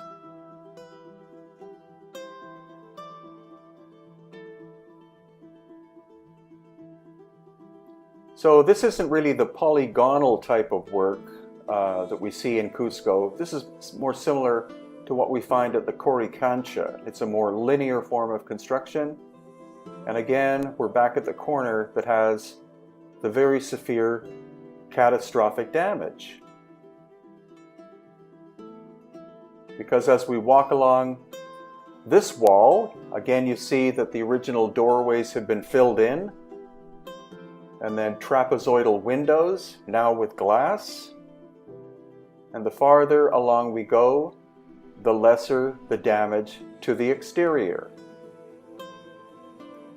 And here again you see the archway which was added by the colonial Spanish, and basically rubble used, or bits of the megalithic wall used in the foundation, and adobe all the way up to the top. So another quadcopter view of the landscape, very rough and mountainous. The quarry 50 kilometers or even farther away, so tough terrain to move stone, but the stones are not so huge that they each would require multiple people to move. And this just gives you a view of the outside of the church itself. And why don't we go inside to see what the inside of the structure looks like? Again, painted adobe on the outside. And then we see colonial work, lots of mortar used with bits and pieces of the older structure. And we're seeing burn marks in the lower areas, as you can see there. That could have been internal fires that we were told about happened between 100 and 200 years ago, but such localized fires would not have affected the outside surfaces. And unique to this structure, you see these indented trapezoidal shapes. Normally, it's a trapezoid shape that is 90-degree angles, like this one you see in the center of the video. 1, 2, 3 surfaces, but then there, only 2 surfaces. So that again seems to be unique to this structure at Waitara. And this gives an internal view of the whole thing. What's interesting is that the windows line up directly with the indentations, and the little trapezoid shapes are matched on the other side. So this is where we see the major damage, which is on the inside and the outside.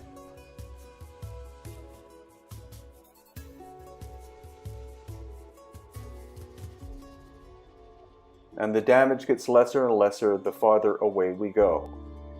In a future video, we'll be looking at this place, which is also located in the highlands, and it's called Vilcaswaman, and it's a combination again of a church, Inca reconstruction, and older megalithic work. This is much more polygonal than is the case in Waitara. These are the floating islands of the Uros people, who have lived here for about 500 years, and supposedly they originally come from the Amazon area of Peru. Quite a mysterious people.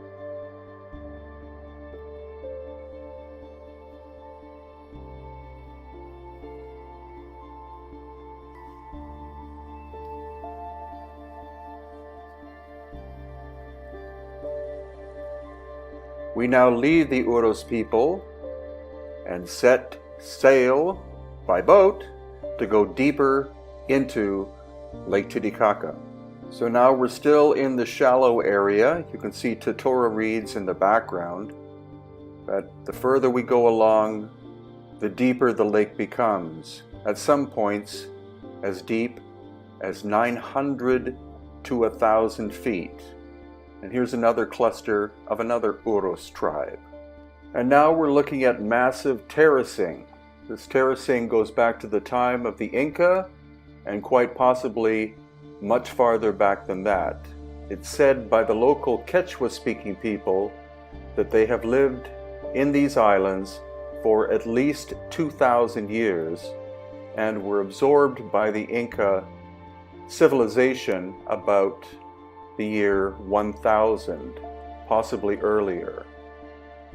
So again, this is the deepest part of the lake, and now that's our focus, Amantani Island, also known as Titica, which means the flower of the sun.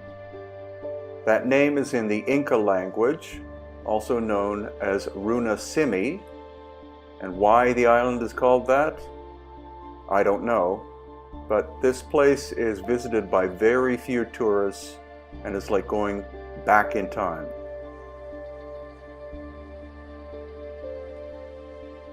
So we're on the island of Amantani? Amantani. Amantani, Yes. whose actual proper name is Inti Tika. Inti Tika, which means the flower of the sun. And we're with our friend and guide, Stephanie, Hello. who will be taking us on a journey on this beautiful little island that very few people visit. The islanders are almost totally self-sufficient. They now have electricity, but they grow almost 100% of their own food.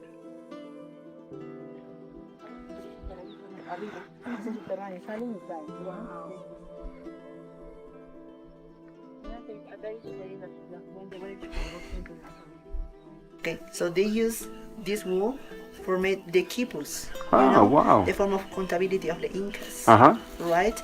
So they work first the wool in this form. And they bring the natural colors with the peel of potatoes.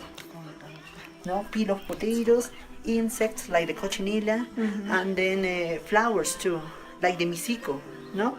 Color amarillo. ¿Tienen uno que ya está con su color? Sí, las habitaciones son así. We can see later, yeah? The rooms have the blankets, they're made with this too. Ah. No? You can take the wool. And normally they wash this wool with chujo. Con una raíz. It's like a cactus. Ah. It's pink. Yeah. So they use. ¿No tienes chujo por ahí, Cito? Ya está ahí.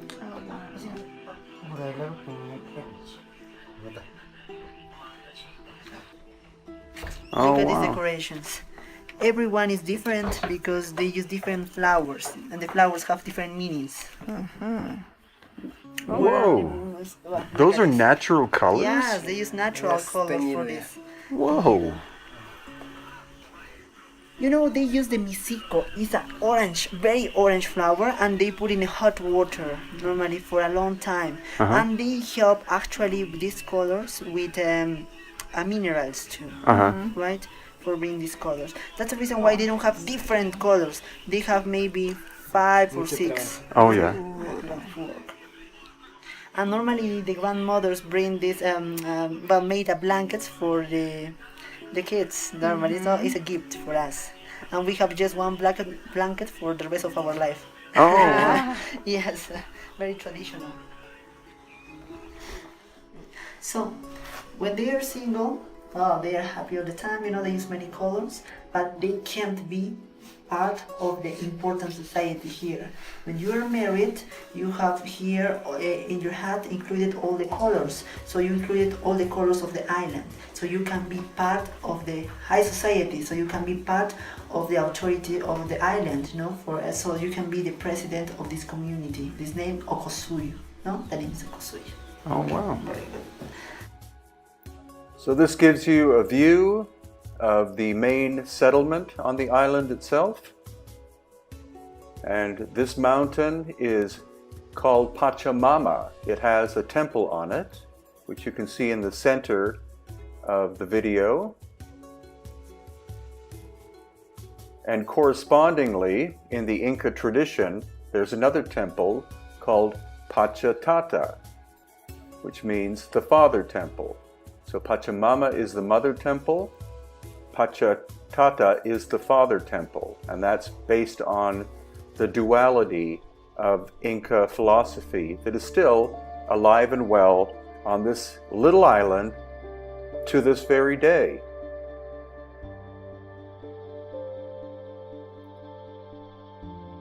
So the agriculture grows 12 months of the year.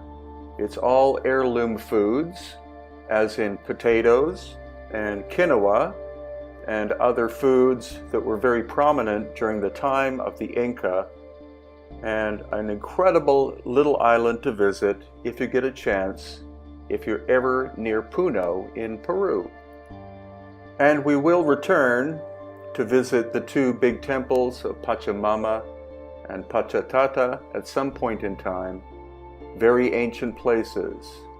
We look down and you can see that this one has literally been snapped in half. The question is, how did that happen and when?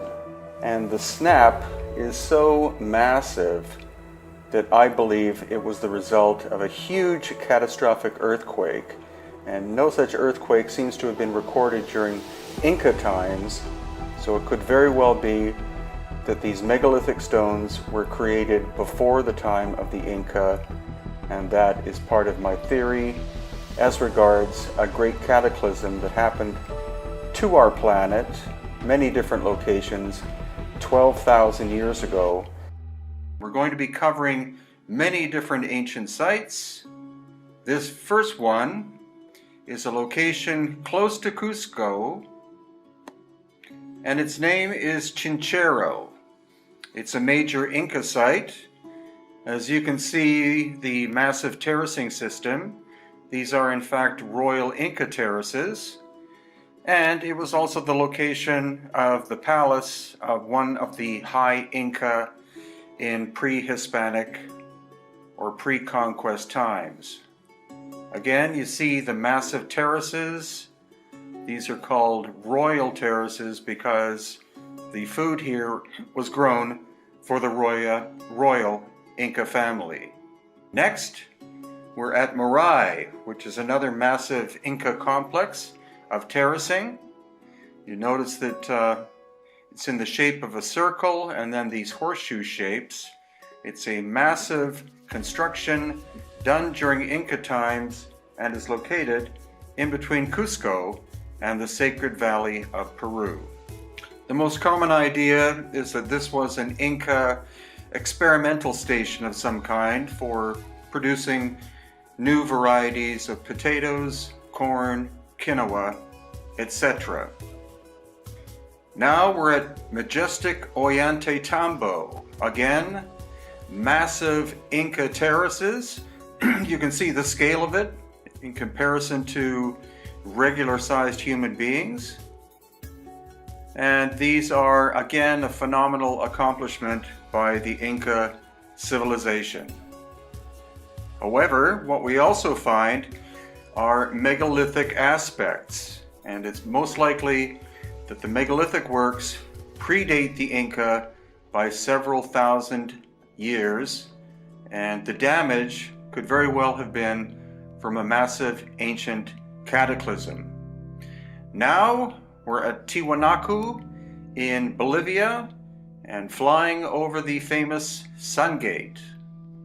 You can notice that the erosion on this side of the Sun Gate is much more severe than the other side, which tells us that it was lying down for a very long period of time. And now quadcopter Pachacutec is flying over Pumapunku, which is right next door to Tiwanaku. It's in fact the same complex, but Pumapunku was likely buried for several thousands of years by a wall of mud that struck the site in deep antiquity. On the left you see two of the famous H blocks,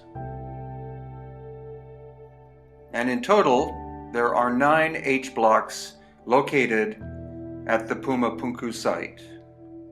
Notice the massive slabs of stone as well. Those were likely the foundations, and some of them are broken, some of them are literally half buried. You could tell just by looking at it that this was the scene of a massive ancient cataclysm. And they're featuring 4 of the famous H-blocks as seen on Ancient Aliens and other shows. Now we're at the Inti Punku, which is about an hour's drive south of Cusco. Again, you can notice that there are megalithic elements and then Inca components or elements constructed on top. So the megalithic likely predates the Inca by several thousands of years. And here we have a great shot of quadcopter Pachacutec flying through one of the 2 entrance exits of the Inti Punku Sun Gate. Here we are at Lake Titicaca, and this site is called Silustani, where there are these huge chulpa towers. Again, these are most likely pre-Inca, created by a much more technologically advanced civilization that lived there several thousands of years ago. And now quadcopter Pachacutec is backing up in order to let you see again these enormous towers that were used as funeral towers, but no one knows why they were originally constructed. Somewhat nearby Silustani is another location where we find these chulpa towers. All of a sudden, here we are at Lake Titicaca, and this is the island of the moon, which was the domain of the Virgins of the Sun during the Inca time period. And some of you may have heard of this site. It's called Amarumuru or Aramumuru, located again close to Lake Titicaca. Now we find ourselves near the coast of Peru. This ancient Inca site is called Tambo, Colorado, completely constructed with adobe bricks. Meanwhile, back near Cusco again, this is the last of the surviving Inca rope bridges. This location is called Quechua, which means the rope bridge, and there used to be hundreds, if not thousands of them in pre-Hispanic times, but this is the only one that is still maintained. Every year they have to replace it, and it's 4 different villages that do the repair work, and it crosses the Apurimac River, which is a very strategic river located in the Cusco area.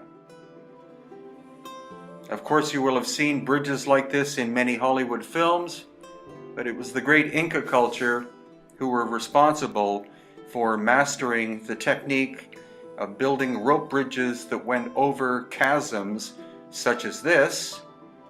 When the Spanish invaded, the Inca retreated from the area of Cusco and burnt the bridges as they left, so the Spanish couldn't find them.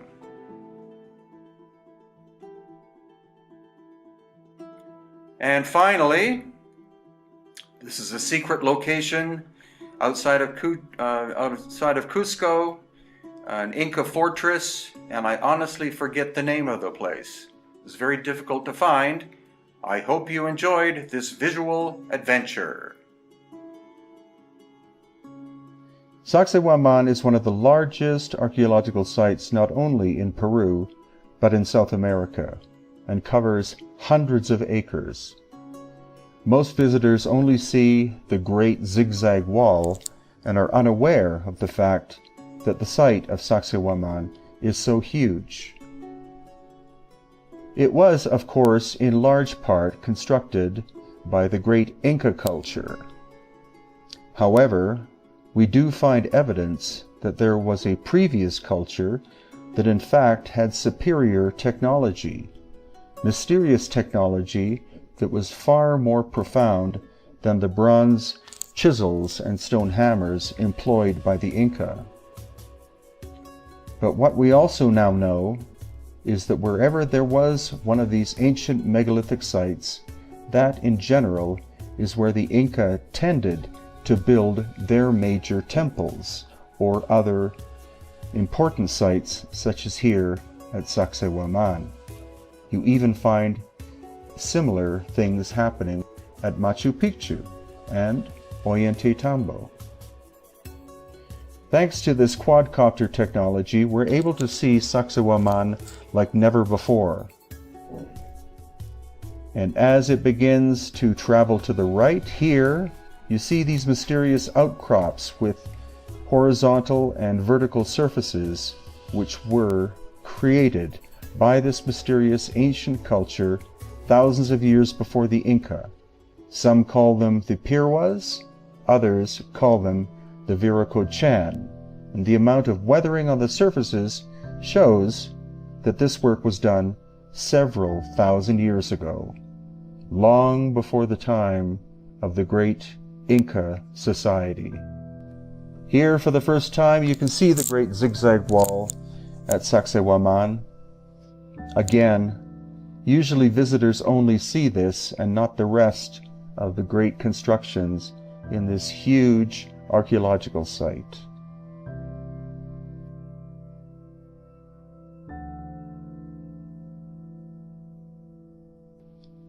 Some of the stones employed in that huge zigzag wall weigh 125 tons and were quarried from a mountain far off to the left, several miles away, and on the backside of a mountain. How could that have been achieved? And as the quadcopter scans the horizon, basically all that you can see in the foreground and the background are aspects of Sacsayhuaman, which has only partially been excavated. There is still much more waiting below the surface for us to find out about in the future. And the circle you see on the left is where this film began. The huge scale of this megalithic wall is incredibly impressive, and these are the largest megalithic stones, as far as I know, in the area. Again, some weighing as much as 125 tons. In the background you see the city of Cusco, population between 500,000 and 1 million, and at the time of the Inca, a population of 250,000 people. So it was larger than any city in Europe at the time of the Spanish conquest.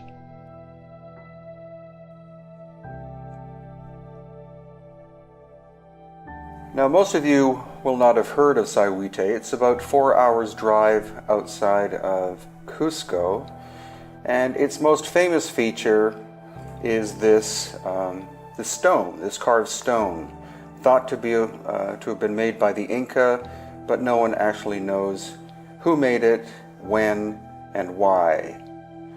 There is one theory by engineer Arlen Andrews that it was actually an experimental station for, it's like a scale model of hydraulics. So this is how the Inca engineers would test terracing and water flow and things like that. And it is the most logical of the theories out there.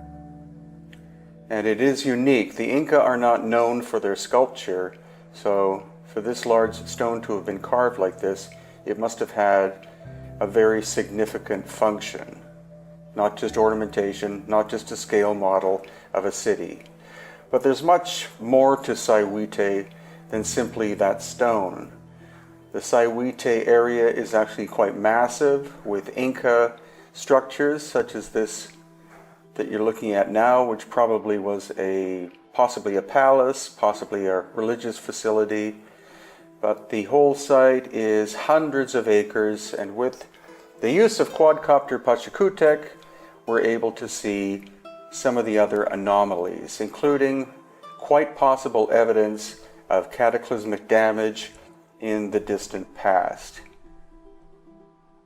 So as we move along, you see these massive stones that have been shaped.